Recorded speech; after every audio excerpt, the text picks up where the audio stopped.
So I'm going to delve in a little bit deeper so I can drive some points home so you can see what is meant by, not provoking your children, or how should you discipline your children, or, what does this all mean? So from there, let's just do a basic breakdown in regards to simple correction. So how about we go to Proverbs chapter 29 and verse 17. And it reads, "Correct thy son, and he shall give thee rest. Yeah, he shall give delight unto thy soul." Now, what does that mean, correct thy son? That means that when you see your child doing something wrong, then you say something, you do something. You don't just look the other way, or, just because you don't want to upset the child, you just let them go on about whatever they were doing. No, the Most High says, correct thy son, and he shall give thee rest. Well, how do you get rest from correcting your son? Then you don't have to worry about, well, if I'm not looking, or if I need someone else to watch them, will they do what they're supposed to do? Your mind will be constantly going to and fro in worry, because you're concerned whether or not your child is doing what he or she is supposed to be doing. But if you teach your child, if you correct your son while he's with you, then you will have rest. You'll have peace of mind knowing that your child is going to do what he's supposed to do. So you nip that in the bud and you correct your son at every chance. Every time you see that he's doing something outside of what he should, that only gives you peace in the end. And says, he shall give delight unto thy soul. Yes, your soul is going to be delighted because you don't have to worry. So I thought that was a very important scripture. But let's get into what the Most High says about how we correct them. I want to get into that spanking aspect. So in Proverbs chapter 29 and verse 15, it says, "The rod and reproof give wisdom, but a child left to himself bringeth his mother to shame." Now, the rod and reproof. The Most High is saying here that, yes, you give your child that rod. You go ahead and use that belt to reprove him. Because in the end, what are you doing? You're teaching him right from wrong. That's where he gets the wisdom from. The rod and reproof give wisdom. Because when you, stop that bad behavior by showing them that there's a repercussion behind that, there's wisdom that they're going to receive from that to know, you know what, I shouldn't do this because this might happen. I shouldn't do that because that might happen. This is all coming from the parent. This is all coming from the parent. Let's go to Proverbs 23, 13 through 14. And then it reads, verse 13 says, "Withhold not correction from the child, for if thou beatest him with the rod, he shall not die." Now let me read that one more time. "If thou beatest him with the rod, he shall not die." Verse 14, "Thou shalt beat him with the rod, and shalt deliver his soul from hell." So, ladies, the Most High himself is telling us that we have permission to spank our children. The Most High is saying that. I don't know where people are getting this, you'll go to jail, or this is wrong, or, this is the ways of the land that we live in, but we're in cursed conditions. And at every chance you get, you need to do things according to thus saith the Most High God. So, yes, you lay into your son or your daughter when you see them misbehaving. You go ahead and break out the belt. Now, this isn't to say that you ball up your fist and you try to cave in their chest, or you're whacking them upside the head or whatnot. No, this says, let me go to a scripture that tells you where you get to lay that rod on their bodies. Okay, I believe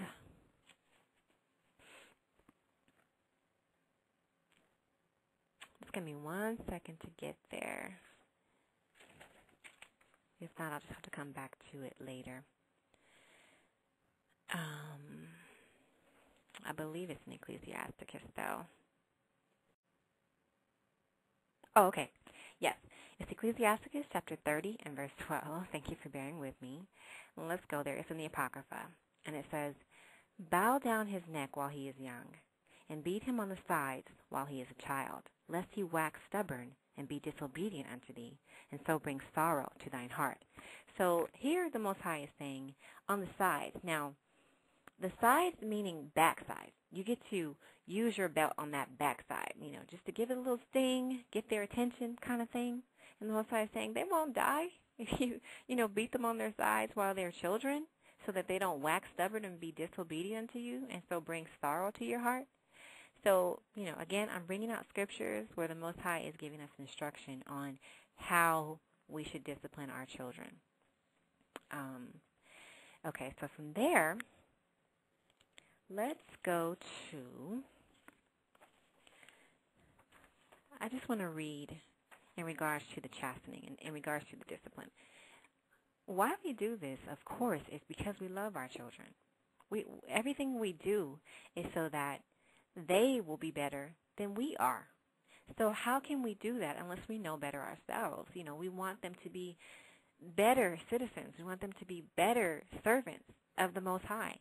So we plant the seed, and then we hope and pray that they take it and run with it further than we were able to do. And so with that being said, I want to go to Hebrews chapter 12, verse 6 through 7. And it reads, For whom the Lord loveth, he chasteneth, and scourge every son whom he receiveth. If ye endure chastening, God dealeth with you as with sons. And here's the point I wanted to make. For what son is he whom the Father chasteneth not? So which child is so unloved that his parents won't discipline him? This is love that we're doing when we're thinking of our children in this regard. We tell them right from wrong so that they will fare better in the end. I know that just sounds like common sense, but sometimes things just need to be said. So, again, the Most High says, For what son is he whom the Father chasteneth not? So in this regard, yes, he's speaking of the Most High dealing with his people, but he's also letting you understand that the fathers will chasten their children because they care. And so keep that in mind, that everything we do should be because we care for our children.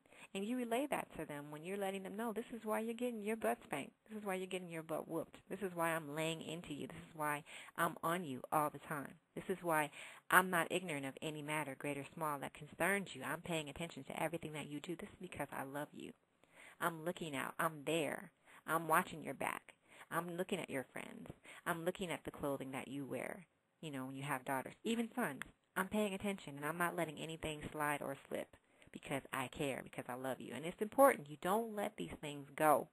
It's important. Okay, so I'm kind of all over the place with these scriptures, but I'm going to go into certain scriptures that pertain to girls, pertain to daughters. And the first scripture I want to go to is found in Ecclesiastes chapter 7 and verse 24. It says, Hast thou daughters? Have a care of their body, and show not thyself cheerful toward them. Okay, ladies. Now, what does this mean? A care for their body. That means that you pay attention to how they're dressed and not let them expose themselves, too much flesh so that they don't bring negative attention to themselves. That's a care for their body. And not only that, but, also the food that you put into their body. That's another aspect. But, and it also says, show not thyself cheerful toward them. That doesn't mean you can't laugh with them. But when you see them acting up, don't laugh that off. It's not funny. When you see them being mischievous, you'll see a lot of videos where little kids are just doing really bad things. And you'll look up and see who's next to them. Their parents think it's funny. No, it's not funny. You need to nip that in the bud early on, or it's gonna be worse for you in the end. So I thought that was a pretty important scripture to bring out. But I want to go to another scripture in Ecclesiastes chapter 42, verse 9 through 11. And this is kind of breaking down. When you have a father that really cares for his daughter, these are the things that go through his mind. And some of us are single moms, so we have to deal with this all on our own. But we want for our daughters to be safe. We want for things not to happen to them. We want them to have better lives than we had. And the only way to make sure that this happens is if you bring them up in the ways of the Most High. So I'm going to read the scripture just so you can get a kind of mental picture of how a caring parent would be.